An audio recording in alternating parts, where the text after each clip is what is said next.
Good evening, family, and happy Tuesday. Welcome to our Health and Humanity Fireside Chat for the month of May. I am your humble host, Pamela Price, Deputy Director of the Balm in Gilead. On behalf of the entire Balm in Gilead team and family, our visionary founder and CEO, Dr. Pernessa Seal, welcome to tonight's conversation. So, you guys know, as always, a few little housekeeping things off top. We bring these conversations to you every month because we want to open up the lines of communication around issues and challenges that we know our communities are facing, and there's a lot of those right now.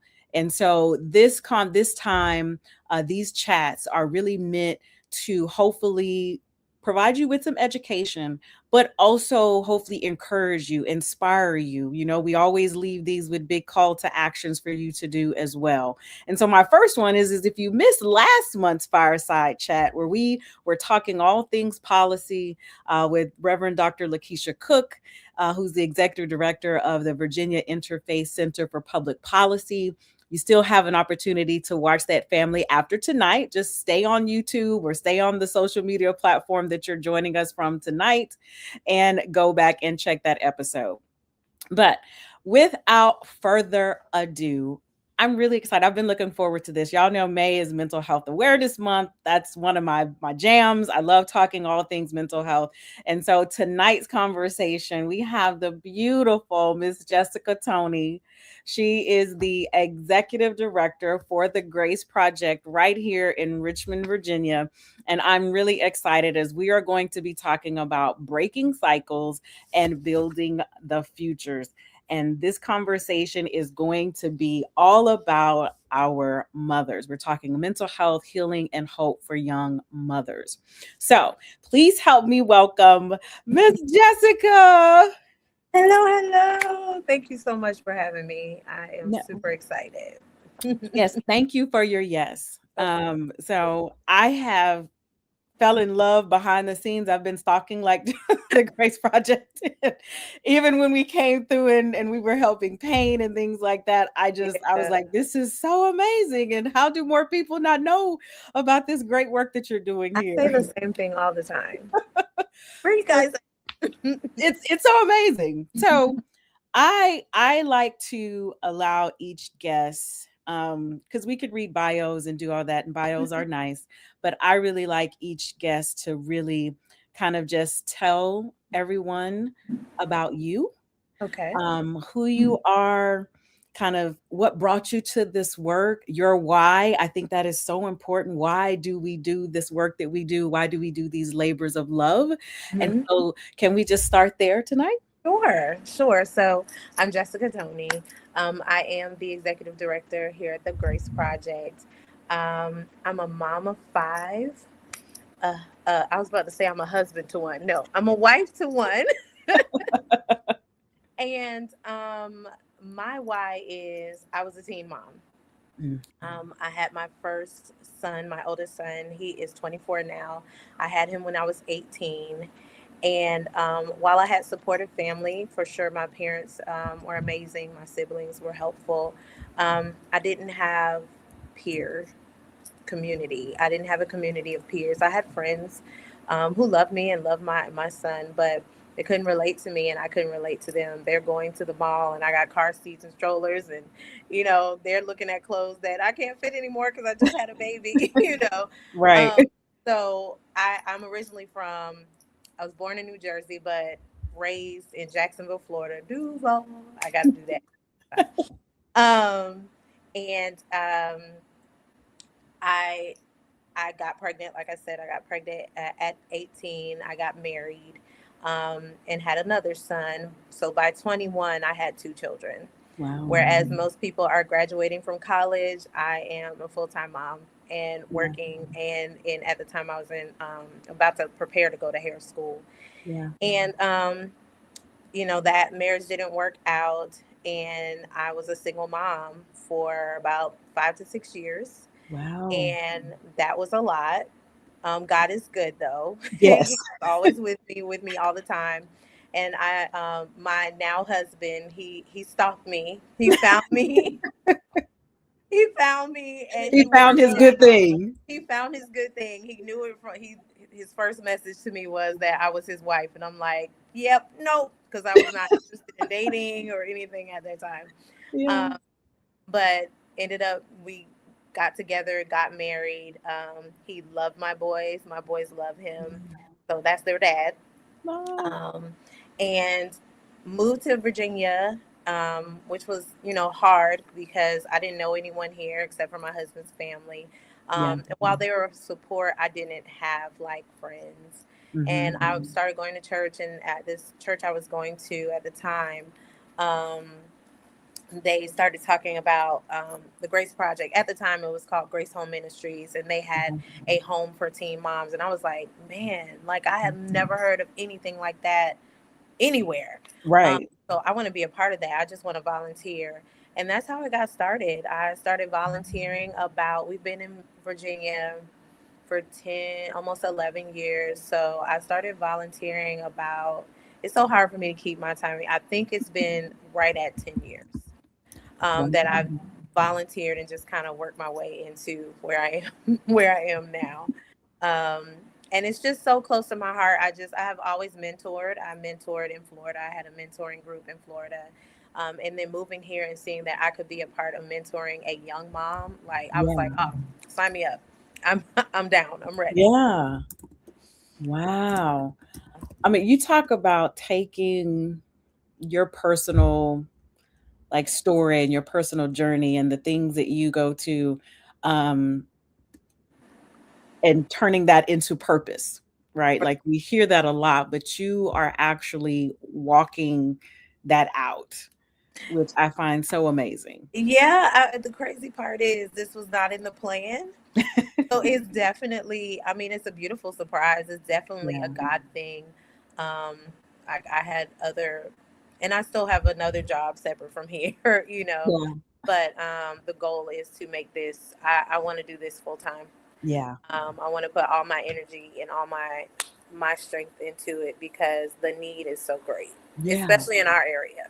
100%. Hmm. Which is a perfect segue because any of you who have ever seen any of our fireside chats, guys, I'm big on data. That's the geek in me, the nerd in me. That's the I love it. the community scientist in me. Um, when we look at both teen pregnancy and then when we look at mental health, because we're gonna talk about that. So while many of us have probably seen that like the teen pregnancy rates overall in the United States, they are on a decline. Matter of fact, they are at record lows. Yeah, However, like with everything else where there's progress for everyone across the board, the devil is always in the details. So absolutely. when we break the numbers a little further down than just all of the US and we look specifically at our communities, that those disparities are very stark. Yes. The rates of teen pregnancy still for Mhm. communities of color, so African American teens, Hispanic teens, it's 10 times Yep. higher than their counterparts. Yep. That is so when we start seeing resources taking out of our schools, when our health departments stop providing resources to teens to either, help prevent pregnancies altogether, like that is why we continue to see that Yes. when our youth don't have access to preventive things Yes. to stop a pregnancy, when they don't have the safe spaces, they don't have the adults, they don't have the mentors to Hmm. actually have the conversations beyond just don't do it. Right. Correct. Because Correct. that's not That's not enough. enough. No, that's not enough. No. That's why projects and programs like yours and organizations like yours are so important. And then when we add to the same group and we think about what we're seeing in the mental health space. Hmm. So 1 in 7 young people ages 10 to 19. And you may think, well, why 10? Because we have 10-year-olds who are getting pregnant. Yes. Absolutely. Um, Hmm. and that's a problem. And right now, that age group is accounting for more than 15% of all the global mental health disease burdens Hmm. for any age group. Yeah. When we look at anxiety, for this group, which is the most common mental health concern that this group has. We're talking about over 32% of the folks impacted by that are teenagers. Yes. When we look at depression, Mm-hmm. more than half of the kids, those who actually felt comfortable enough to report the issues that they were feeling that they could describe as depression, more than half of those were reporting that, who were in that age bracket of 13 to 18. Yeah. So that's why these conversations are so important, family, because Absolutely. someone a teen, a young person that could very well be suffering in silence. I promise you, a young person, you just don't realize it. Yes. It could be a student at your church. It could be someone you see at the grocery store all the time. It's Yeah. all over. Yeah. Could be your high achieving team. Could Absolutely. be your go getter team. Because all things are masked. It's not always sitting in a dark room sad, or Right. sometimes like overachieving. Sometimes it looks like I'm adding all these things to I'm doing this, I'm trying to be perfect. Yeah. It comes in so many different shades and colors. Yes. 100%. And for those of you who you may be a parent or you may be engaging with teens in some shape, fashion, form, it could be school, could be church, could be just in the community, could be just your own children. Because I think that sometimes it's harder when it's in your home and you're trying to look at it and name it or address it. I want you just to keep in mind that you often hear parents and they see this teenage time or period in an adolescent's life is like you expect them to be moody. Like Mm-hmm. you discount the moodiness, you discount the so one thing I do want you to be clear of is that it's one thing if they're saying I no longer want to come and hang out and watch movies with my family. Right. That's probably normal for most That's probably teenagers. normal. We're Mm-hmm. not cool. But when they are starting to withdraw from even their own friend groups and their own circles, that Mm-hmm. is one of the first telltale signs, family, that there is something that that teenager is dealing with. Yes. And if they can't, they will find the answers. And if we're not the ones giving them the answers, they will go and seek them in typically in spaces and places and in activities and behaviors that are only going to, probably make situations worse. So I want us to make sure that, as we're talking, that you guys are kind of keeping that as your frame of reference. Mm-hmm. Um, and hopefully that's a takeaway and will spark maybe again just some conversations with your own kids tonight, or when the kids are all if you got that house that all the kids are over, be that person. Be that person. Absolutely. Absolutely. Oh, um, so I want to the next thing I wanted to ask and wanted us to kind of talk through about is um when you think about the young women who are coming through the Grace Project, what do most people, do you think, do they not understand about who these young women are and what they actually need? It's funny. I say all the time, I think people, because I grew up in purity culture, the 90s, where the purity rings and everybody's taking these vows and all these things, right? Right. And if a girl got pregnant, I remember at my old church when I was a little girl, a teenage girl got pregnant and they had her stand before the church and pretty much confess her sin, like, I got pregnant. Um, and I was a little kid then, maybe 7 or 8, and I always felt like that just don't feel like that's something God would do. Like, Right. and I remember as a kid saying, well, there's some, they always talk about God places our sins into the sea of forgetfulness as far as the east is from the west. So like that just didn't make sense to Batch me. up.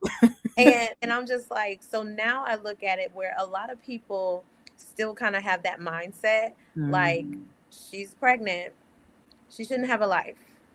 She needs to be home with that baby. She needs to be, just very like her life is over. Wow. And they want to make, like, I've had people say to me, them girls need to learn how to keep their legs closed.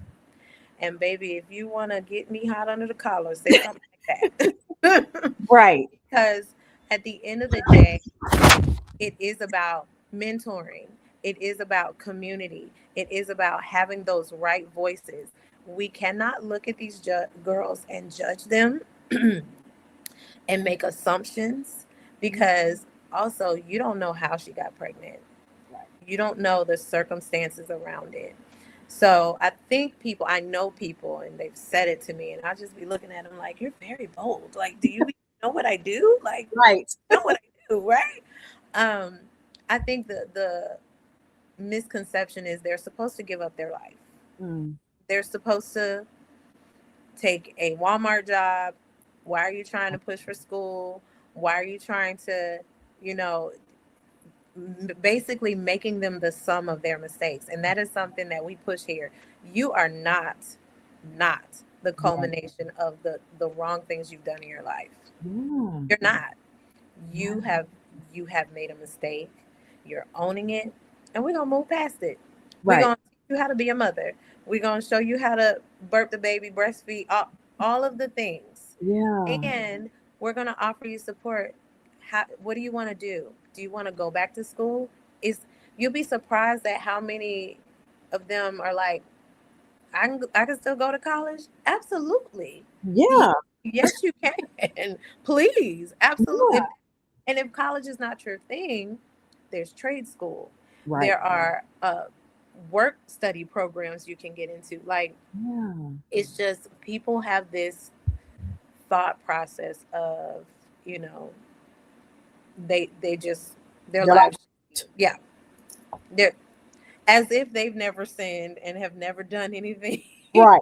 you Right. know, that is against what you're supposed to do. So, The scriptures that come to mind as you say that, as you know, again, so as you talk about cult churcher, the bomb in Gilead, like family, like you guys know, our work is done in churches. We build programs through churches, with churches, in churches. And this is why, again, these types of conversations are the ones that we want to make sure that from the pastor down to whoever is sitting in that pew, that they really understand language, they understand verbiage, that they understand that a small little comment that to you it's will not a big in it, deal. It's right, just your opinion. No big deal. right. But to the young woman who hears that, you may be the one that steers her away from college or Yeah. even wanting to achieve something beyond, again, Hmm. just that one mistake. And I'm like you, and we can't forget too that we have a lot of women in our communities, a lot of young women in our communities, that pregnancy is a result of rape or molestation. Correct. You will be surprised how many moms I deal with that. Yeah, And they choose their baby, they yeah, choose life, and they have people looking down on them because they chose life, right. or they have people looking down on them because they don't even know the situation. And I've explained to them, it is nobody's business Yeah, unless you feel led to share for testimony purposes. It's right. nobody's business. You allow people, and that's hard for Yeah, them because they're also teenagers, already got hormones going on. right. You got the pregnancy or the postpartum hormones, honey. Right. Stuff we go through, honey. Listen, Ooh, we hear it all. So we have right. to have a lot. The Grace Project is literally what we have to have, a lot of grace here, a whole lot. But like, it, people just don't understand how your words can Right. affect something small. And we need to remember, and I have to tell myself this as well, like, my opinion of somebody else's is not God's opinion of them. Right. That part. He loves them Yeah. no matter what. Yeah. He loved Judas. Right. He kept Judas with him. He knew what Judas was going to do. We Right. have to remind ourselves, like, we are not better or greater than anybody else. And how I feel about a person, that does not equal what God feels about them. Right. Like we all have fallen, right? Yeah, All all of sin come short. right. All of us. I don't All know of us. why we get older, we somehow forget, We you forget, know, and we forget the little dirt that we did right. in You that the one slip makeup up range. or one or One it can. little You live away. in grandmama's prayers, and grandmama's prayers, you Absolutely. know, and God's grace and mercy kept you from being in Absolutely. that same position. So I Hmm. love that you again that you speak to that, and that you're advocating on behalf of these young women, and then teaching them to really to do the same. Yeah. Um, so I want to also talk about um, clearly youth, that's what you're really passionate about. All young people as well. They're some of my favorite groups of people to Me actually too. talk I to. love them. I love them. So real. I think they're some of God's dopest humans. They are. Um, They are. and I They encourage absolutely are. everyone, if you don't have a teen in your life that's not Fine. yours or someone, find Come one. volunteer over here. That too. Like there's tons. They're so amazing. I think to look and see life through their lens and their eyes, and what the society in which they have grown up in, that looks so different from us who are 80s babies or 70s babies or 90s babies. Like I think it's just so awesome. And so how do you, specifically like thinking about the young women that you work with, how do you think about those healthy relations just for the young moms or just for young people in general, and why is that such a critical piece of kind of the healing work that Grace Project does? So, a lot of our moms, former moms especially, come from very broken situations. Mm-hmm. Um, so their lens on what a healthy relationship, whether it's a romantic one or a friendship, um, it's just blurry. It's just, I mean, dark, you know. And so that's where we really try to jump in. Like our main two things that we focus on is community and support and love, like all of that. And we have the hard conversations, and that's something we teach them all the time. Like, if you have a friend that is a yes man, if you have a boyfriend that's a yes man, that is not a good friend, that is not a good boyfriend, because they're just telling you what you want to hear, Right. and there's something underneath that. They may be using you, they may be, whatever the case may, run, Yeah. run. So Wow. I don't see a lot of them that come with healthy Mm. relationships, very, not often. So that is our goal, to create that Mm. amongst the mentors, myself, Yeah. between the girls, like that. And that's always the biggest thing for me, is making sure the moms that are in the program become like cousins, Yeah. sisters. And the crazy part is the babies, and God just, it's funny how God works it. Since I've taken over, every cycle of, I've had 3 cycles of moms, Yeah. or 4. Every cycle of moms, they're all pregnant at the same time. Yeah. And so the babies are all coming within a month or a couple weeks of each other. So the babies even become like cousins. They are Um, happy to see now our group, my this current group of girls, they're graduating in June. They're graduating from the program. Woo. And so our babies are 2. They're in the program for 2 years. Okay. So our babies are 2 and almost 2, and they love each other. Like, they love Mm. to see each other. It's so chaotic. You'll have to come and just watch one day. Yeah. It's crazy. It's wild on a workshop night. It is wild. I will say that. But when they come up the stairs and they turn the corner and they see myself or one of the mentors or one of the other babies, the babies come running. Oh wow. And the girls, they see, hey, Miss Jessica, it's always a hug. Yeah. I'm always telling them I love you, even after hard conversations. Hey, I love you. I Yeah. want to teach them that you can have hard conversations. Yeah. You can have the love. You Yeah. can tell someone that you're not romantically involved with that you love them, and it can be Yeah. strictly just, I love you like you're my daughter. I love you Yeah. like you're my little sister or my niece. Um, Yeah. so we, as best we can, we try to model that. Yeah. It's just Yeah. it, and it breaks my heart sometimes, because once you get to know some of these girls, you think about, you try not to judge, but Yeah. you think about the people in their life, and I'm just like, do you really know her? Because she's amazing. Like, Yeah. there's something about each one of our girls right now that I can tell you is amazing about them. One of them is very funny, but Yeah. she's got that dry sense of humor and she's an old soul.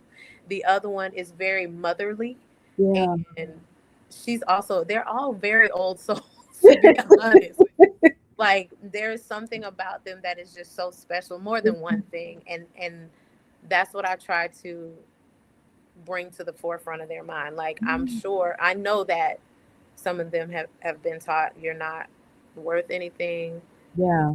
you know, why are you going there? Why are Yeah. you trying? Why are you doing? I know they have, and they Yeah. shared things, and at the end of it all, it's just important to all of us here that they know they're loved. And when Yeah. you come in and we have dinner time before we actually have workshop, it's like family dinner.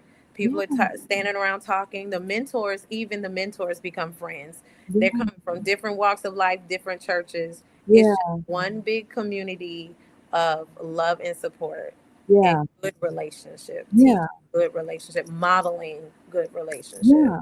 All wrapped around these young women and their children. Yeah. I mean, you talk about building and creating your own tribe, like like this is how it's done, family. Like this, when we say meeting people where they are, like you are meeting them emotionally where they are, you providing the physical space for them to come into and be safe with their children.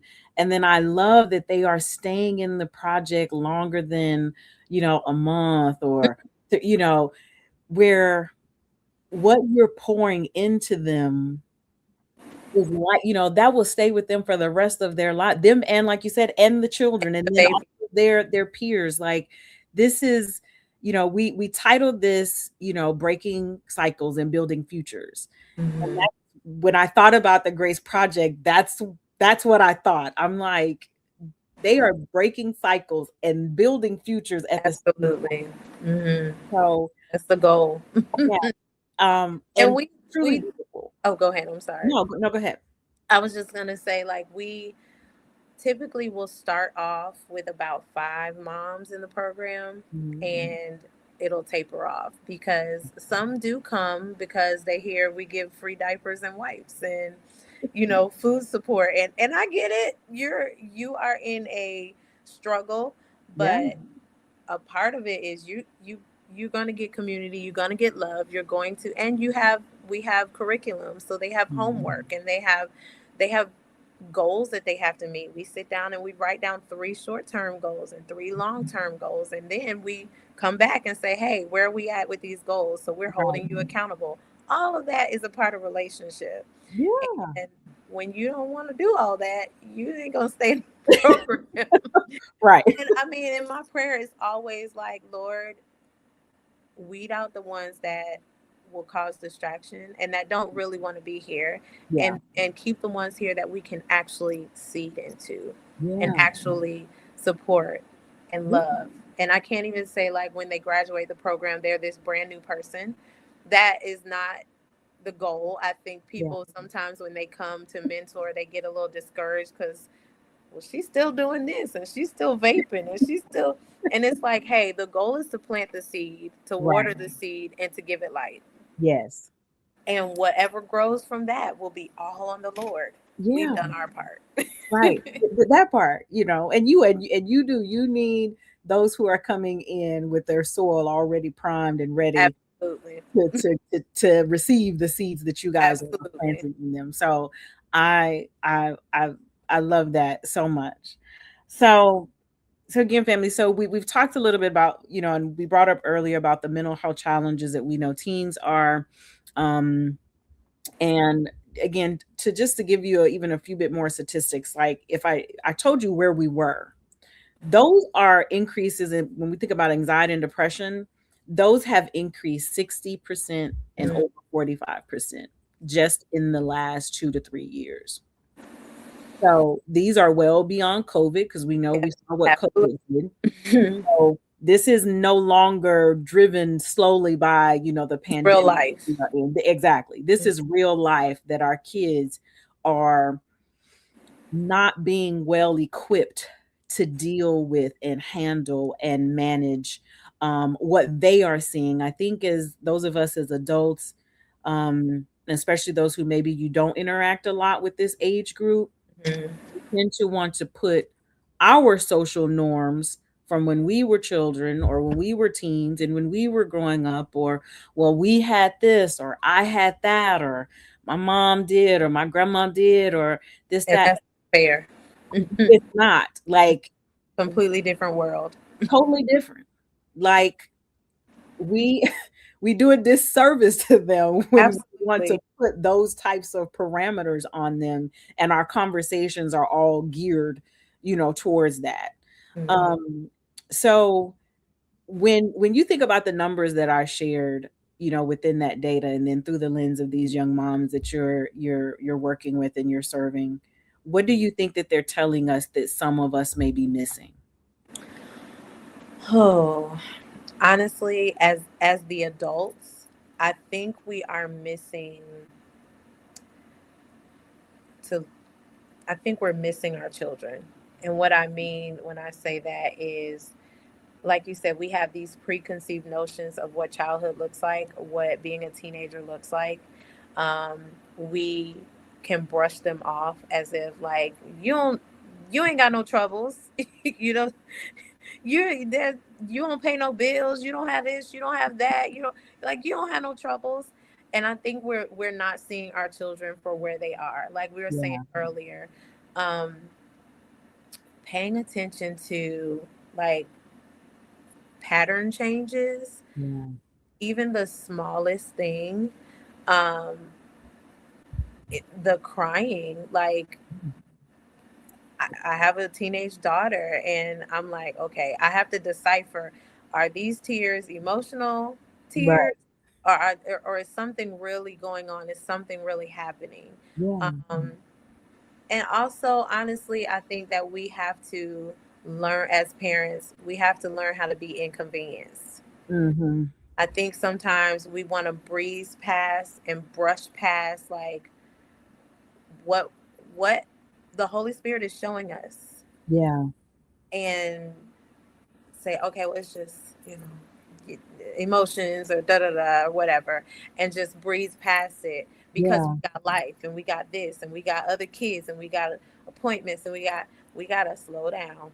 yeah, We gotta slow down, and we have to really say, okay, I feel this here for a reason. right, Lord, what are you trying to show me? And really ask the Lord to show you, and He will. He yeah, will. There have been times, just going to my own children. My oldest is 25. My second oldest is about to, he'll be 20. My oldest 24. Second oldest will be 22 next month. And so um, I say all the time, I have a child in every stage of life right now. Except for toddler. Thank God we out of toddler phase. Thank you. amen. Oh my Lord. Thank you, Jesus. Um, and so with that, you can, like, I have all these kids and all this stuff happening. And, when they were younger, when the boys were teens, and I had to slow down because Yeah, I realized, like, hey, something is happening here. And I yeah, don't want to miss that. And I don't want anybody to fall deeper or fall through the cracks right, and me miss it. Um, yeah, And I also think that we have to, as much as it can drive us crazy, or as much as we might have to hear it from our kid, I think we got to limit that screen time. oh yeah, I think that, there are certainly things that happen in our teenagers' lives and our young adults' lives that can cause anxiety and other mental health issues. But um, that comparison trap, oh I see that even with the moms here, yeah, looking at social media, constantly TV, looking at and the different things that they see these celebrities doing, or even their friends, or whatever the case might be, and they are they get depressed because I yeah, don't have a life like that. I don't have a body like that. I right, don't. People don't talk to me like that. People don't love me like they love her. And what they're seeing is just a reel right. of somebody's life that is not 90 their. seconds. Yes, yes. I mean, and as adults, like we have to do it too. I have to take a break from social media sometimes because I'm like, Girl, no. Amazon is too often because you trying to, no, stop. Right. So I think, yeah, for us as parents, as aunties, as church members, like Yeah. wherever you are, if you have a teen or a young adult in your life, you just really have to pay attention. Yeah. I mean, and Wow. we're tired. We're all Yeah. tired. We are all are running from one end to the other. Yeah. But at the end of the day, like, we have to remember that they have been placed in our hands by the Lord, and we have to foster them the Yeah. best we can. Yes. Train up a child. Absolutely. However, the best way that we can, but we can't train them up in any shape, fashion, or form if we aren't paying attention, like you said. And yeah, that can, we don't say that lightly. We know it, life's really hard Absolutely. sometimes. Absolutely. um but these statistics, that we've shared tonight, like, I hope that they do. One, if you've never seen them, I really hope that they not scare you, but I really do hope that they make your antenna perk up Yeah, to make say, you oh think. wow. Hmm. Because they're not going to get better if we don't start paying attention and focusing and addressing them head on. I'm Absolutely. glad you brought up the social media element of it. So for those who, again, you're not a geek and you're not into reading a whole bunch of research articles and things like that, like I am, I'm a geek like that. I love it. one of my happy places. I love a good article. My kids like, oh Lord, she read another article. Like, and you're gonna listen to this TED talk. Yes, exactly. Thank you for coming to my TED Thank talk. you for coming to my TED talk. Yes. So, why that could be really dangerous. So, I want y'all to know that the people who have built every social media platform that we have today, and there are tons, we won't even begin to list them all because I'm sure our teens know some that we probably don't even know, or if we do know them, we don't know how to get on them and how Correct. to use them properly. But Hmm. just know every single one that has been designed by design, they haven't designed it with that very intention, Hmm. is to distract. Yep. The builders and creators of the algorithms that put those reels and put those videos and the images and the buy this or look at this or learn more about this, they built those algorithms the same way in which a drug manufacturer will build something that has an opioid effect. Hmm. So research has shown us that the same areas in our brains that would light up if you did cocaine Hmm. or if you did heroin or if you did, any type of opiate or drug, those same receptors in your brain light up when you scroll through social media. Hmm. They get bright red when you start liking Yep. or looking at a like. And it literally creates the same addictive Yep. behaviors that a drug would do. Yeah. It And so, curates it for you. yeah, It learns you. It learns what you like. And we say sometimes like, oh, well, that's good, because I don't want to see that other stuff. And yeah, yeah, but also it's a little dangerous right. because it has learned what you like. So it is feeding you just like a drug dealer, Yep, what you like 24/7. yep, Before you know it, you sitting in the quiet or you having your quiet time. I've done this. I'm having my quiet time and just read my Bible and pick up my phone and go straight to the app. And I'm like, what am I doing? I'm sorry, how Lord. did I go from Where did I go from? So yeah, it's a drug. It yes, can be a drug, and yeah, they curate it, and they are very intelligent, and they yes, have taught our phones to be intelligent to the point where I'm having a conversation about a bathing suit I like, and I'm scrolling, and this bathing suit popped shows right up. up on the screen. I'm like, oh, okay, Big Brother is Right, is watching. watching and listening. He's We, watching we and listening. Yeah. so I hope, like, if you think about those two things, you think about the statistics, you think about what Jessica just said, you think about again why it's important with this setting boundaries. We got to set boundaries with anything. We set boundaries with our kids' food. We set boundaries with what they wear, with music that they listen to, movies that they watch. But then when it comes to, these devices, that's when we want to say, oh no, hands off. Yeah. We got to give them, their time. But I want you to know that, yeah, social media specifically on these devices is a designer drug, for lack of a better word. It Hmm. has totally been customized and tailored, not just to our kids' brain, but to us as well. But their brains are not fully developed, Hmm. which makes it even more damaging long term. Those receptors that start firing off with the child who gets access to social media at 10, 11, 12, or however, by the time their frontal cortexes are developed, they have been rewired and Yep. re-engineered, all based on That phone. the phone. Yep. So, thank you again for coming to Jessica's and I TED Talk on Thank you. We screen time appreciate you. and social media algorithms. Social media We're here all week. all week long. But that's just so important, family. Like, and Yeah. again, and science supports that.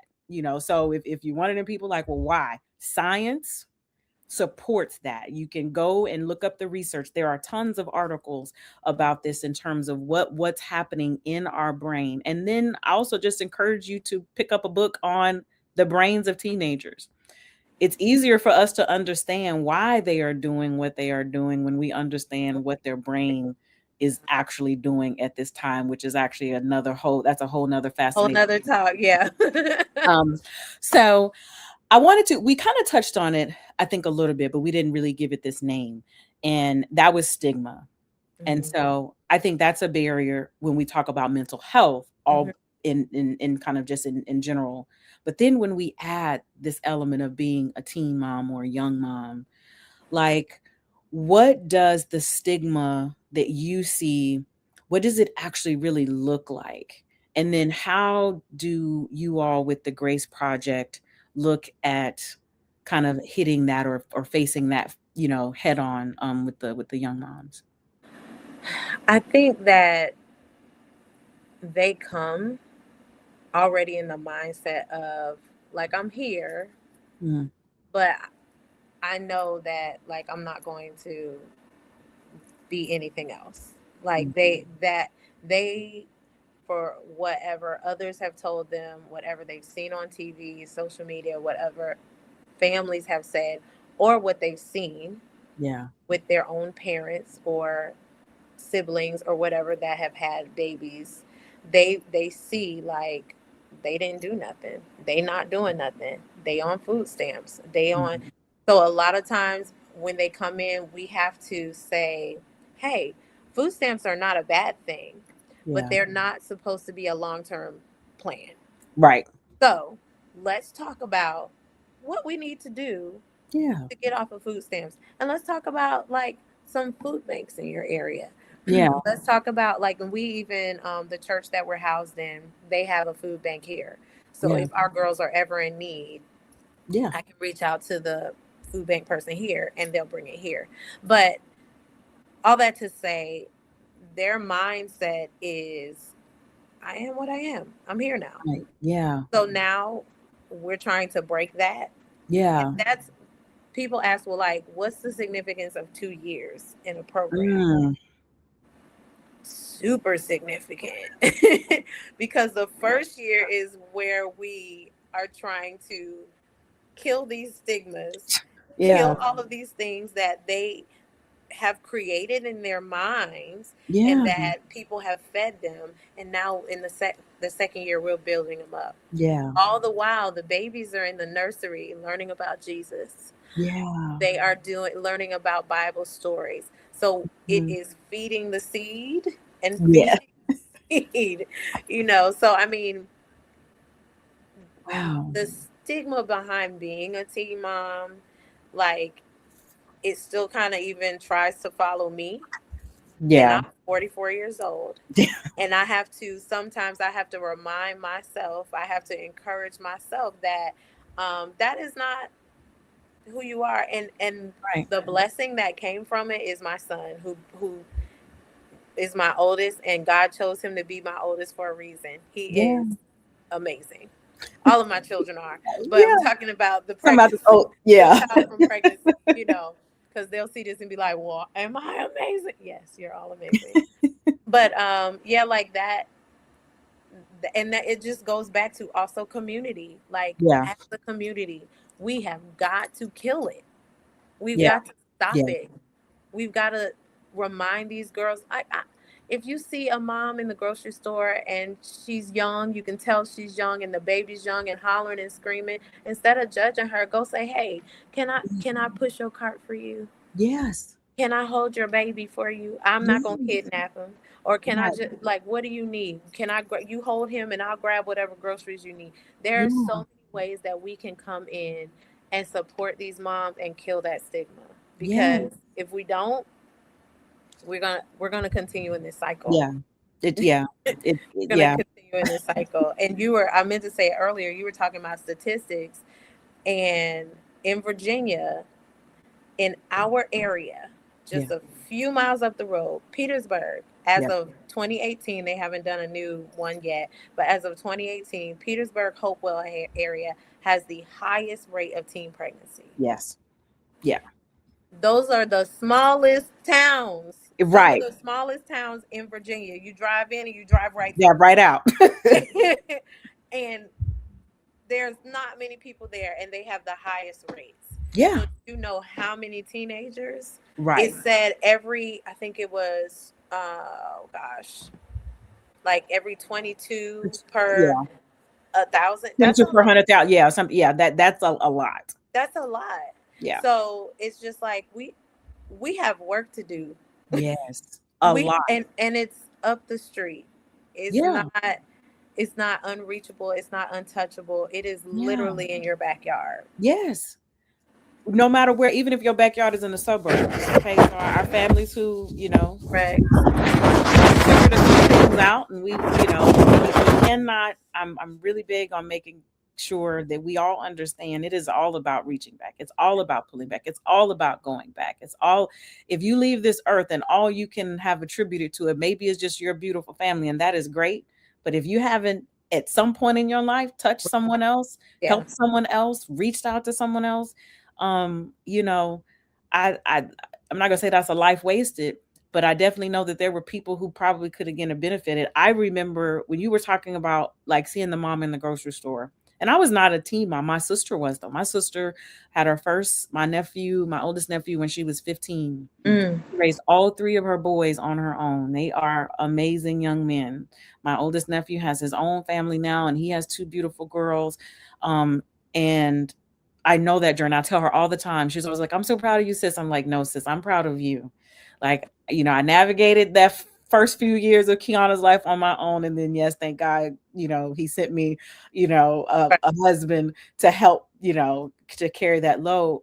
But when I was in my 20s, and I remember I got off work, I was still in the military, I'm tired.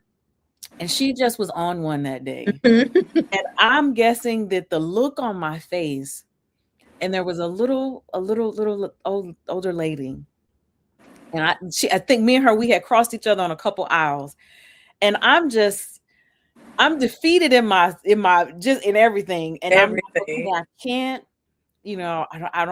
I'm feeling rage right now. I'm feeling a whole lot of emotions right now because she is tripping and I don't really know why. I just want to come in here and I'm getting her food. I'm getting, all these things. And she did exactly what you said. Mm-hmm. She said, "Why don't you let me?"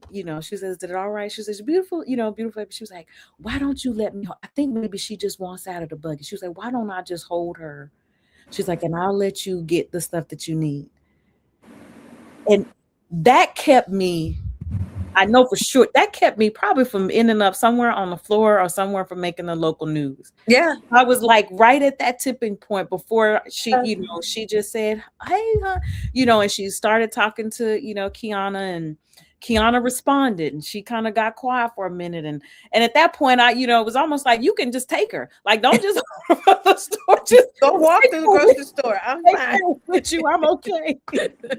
So again, family, like, and I was an adult at that time. I mean, I had a job, I was working, I was, so Imagine that as a young mom. She trying to still figure out school, trying to figure out life, figure out who she is, her self-worth, and all those things. And again, yeah, it's yeah, let's not judge, let's open our mouths and say something. Yeah. So we're almost coming up on time. This has been so amazing. Thank you again. Great. No, thank you for having me. This is great. Um, so I'm gonna put the last two questions into kind of one question altogether. So, Okay. organizations like the Grace Project, one, they're just critical. As Yeah. you said, if we think just about what's up the road from us here in Richmond and Petersburg and Hopewell, we know that, and you cannot do this work alone. Mhm. So I would ask you two things. One, what do you need? And you can choose any of these groups or all three of them. What would you need from health systems? Because I do Mhm. think they have a role to play and could do more. Policymakers, I'm big on policy and what they're doing and or not doing. Um, and then even just communities, to better support what you're doing there at Grace Project, or even support these moms. And then if there's anyone listening tonight, could be a faith leader, community member, anyone who's watching us, what would you want them to know, and what would you want them to do? Okay.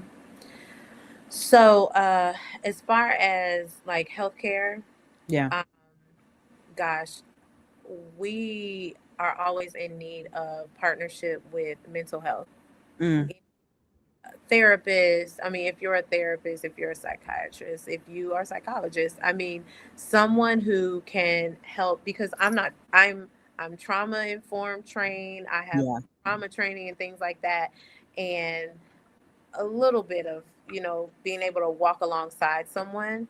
But when Yeah. it comes to like the mental health issues, like some of our girls have bipolar disorder, some of Yeah. our girls have had schizophrenia and other things like that. Yeah. That is not my lane, and I Right. don't even pretend like it's my lane. I try to do what I can to Yeah. help support them.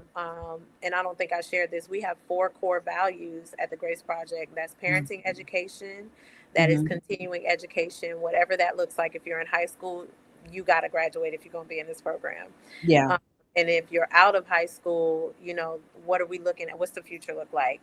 And then we have mental and spiritual support, Yeah. and then financial literacy. Yeah. And with Yeah. mental and spiritual support, like we are always in need of someone Yeah. that is a mental health clinician in some area Yeah. in, and like, even if it's once a month, just check in with moms, check in, Yeah. see how they're doing. Even come and do a workshop night and teach them techniques, different Yeah. breathing techniques and things, to do. I mean, I buy fidgets and all the things for them to have in their hands and whatnot. But like those things, that's a Mm. way that healthcare providers can give back Yeah. their community, because these girls don't have the money to go to a good therapist Right. like that. Yeah. Um, as far as policymakers, man, there's so much I can say. It is so Mhm. much I can say. And this is probably going to be controversial. So if you get any emails, just send them my email, okay? I'm gonna just say it like that. And I was thinking about this, and I'm like, Lord, do you want me to say it? I think he does. So I'm just saying. Um, I just really need people who Yeah. are on this side and this side. Right. We got our pro-lifers Yeah. and we got our pro-choicers. Yeah. I need them to realize there's a middle, and Yeah. that's us. Yeah. We are the middle. Yeah. We have supported moms who have gone through abortions, and we do not judge them, and we Yeah. love them all the same. Yes. And we are supporting moms who choose to keep their babies. Yeah. So I need them to get along and Yes. realize that there is a middle. Yeah. It does not have to be far to the right, far to the left. We Right. are literally serving both moms. We Yes. have we do different programs. We have um, uh, small groups or support groups for moms. So our age ranges from 13 to 21, Okay. but from moms 22 to what did we do? 22 to 30. Mhm. If you need a support group, Yeah. you can come here and get a support group. We want to do an abortion support group for moms who have had abortions and who just need to talk about it. Yeah. There are a lot of people that still need to process that. Yeah. We have support groups for moms with babies or even young adults who Mhm. have not mental health, I'm sorry, special needs. Yeah. So, like, our program is all encompassing. We Yeah. are trying to support the whole woman. Yeah. Um, but I need our policy people Yeah. to really look at the fact that there is a middle, Yes. and us pro-lifers come on over here and realize that just because a girl had an abortion, it doesn't make her the worst person in the world, and we're gonna knock her down and not forgive it, because Right. that's not what God says. Exactly. We can't. And then us over here, pro-lifers or pro-choicers, we got to realize, like, there are some girls who want to keep their babies. Yeah. So if you are fighting for the right for her to do whatever with her body, what she chose is to keep her baby. So you can't, don't look down at that. Right. Support that. So in Yes. all of that, both sides, I need you to support it. Yes. Come and Because like you support said, programs like us. it is these young women, it's just women period, who Mm-hmm. are in this space, every policy. And again, if you guys missed last month, please go back and watch that, because Dr. Cook talks about that. She does policy all day every day for, for her work, for the great organization that she has. But she said really kind of just what you pointed out, is that policy at the end of the day, no matter where you are on which side of a particular issue, it is still a policy is going to impact a human being. It's going to Absolutely. impact a human life in some shape, fashion, or form. We Mm-hmm. just saw we just saw the administration do something around moms, but completely disregard that Black moms die and their babies die at proportion, just And statistics. don't even get me started on Black mental health, Yeah, maternal health. maternal. Yeah, so it is. If we can, and again, if policy can't be specific about it, then the policy typically is not going to help those who would be most in need. And Correct. I think that's what we have to make sure, is that, again, no matter where you may be feeling, whether it be just, again, from an ideological perspective, from your religious or theology Mm-hmm. perspective, it's still a human being. That's why we call this health and humanity, Absolutely. because we can't forget the humanity in the individuals that we are touching and serving. Yeah. So, before I let you go and before I get to a few little announcements that I have, please make sure that, one, you tell people how they can get in touch with you, how they can Okay. come and volunteer and support. Me and my babies owe you a trip. They have actually asked me twice. They I've been were the best. traveling. Oh So my gosh, they were the best. They can come back anytime and volunteer. Bren can't wait. And I can tell you now, once she gets in that nursery with those babies, Have a you're gonna blast. have to I'm gonna have to And drag her our out of babies are super, super sweet. Oh my gosh, they're just gushy. I love them so much. That's the only time I want to be around toddlers. there. Well, we owe you that um, trip, but please tell people how they can come and support you and volunteer. Sure. So you can always, we are rebranding. Yay. We have been in the process of rebranding for a little bit. So we were formerly known as Grace Home Ministries. We are strictly the Grace Project now. So if you look up www.thegraceprojectrva.org, you can find us. If you look up Grace Home Ministries, you'll still find us. We still Yeah. own that too. And there you can find me and email me um, wherever you want to get started. If you want to, we are always in need of donations. Mhm. That is a Okay. thing for a Yeah. nonprofit. Trust me, we are always in need of donations. Right now, I have 4 staff members, including Mhm. myself, and all of us are volunteers at this point, Uh-huh. because funding is hard to come across. Yeah. So the money goes 100% into the program, Yeah. and we Uber the girls here on Monday nights. We feed them. Wow. We need nursery supplies. We need supplies around. Yeah. So it's an ongoing thing. Yeah. So donations are always appreciated. Monthly Yeah. donors, one time don't we take it off. You're taking off. But like honestly, we love the community, and we Yeah. are about to do a new cycle of moms pretty soon when our girls graduate. So we will be opening the doors for new mentors, new volunteers. I'm gonna start a new one, because there are older ladies that would love to, but like they're older, they can't get out. Yeah. So we're gonna try to start prayer partners and just have Mm. people that pray during our times on Monday I night love while we're that. in workshop, just praying that, the Lord will open the minds and hearts of the moms and the babies. Yeah. So there are so many different ways you can volunteer. It doesn't have to Wow. be every month, every week, every time we meet. It can be once a Yeah. month, however you want to do it. We are glad to have you. Yay. Well, thank you again. Yeah. Me and Thank my you so kids much. have, yeah. And they, again, they have asked as soon as I can pin myself down. Your son had a blast, He okay? did. On that work day, he had a blast. I'm like, yeah, you could come here anytime. You're a hard worker too. You can come here Girl, anytime. he ain't worked that hard around my own house. So I was very That's how like, they do. okay. That's how So, they do. but and I was okay. I was like, I'm gonna take that. I can't get him to do that around You, here, but he did but it you in the can't be mad community. at it because he's Nope, giving up his time. he sure It's did. volunteer. It is for the He Lord. had Hmm. a blast. So again, I just can't. Again, I just want to thank you and family. Please make sure again that you reach out. I would definitely, y'all can just plan on hearing from me and continue to hear from me probably again and again, about the Grace Project and everything that they're doing. And I'm definitely going to keep you up to date when I make myself and take myself and my kids over there and we Yeah. volunteer.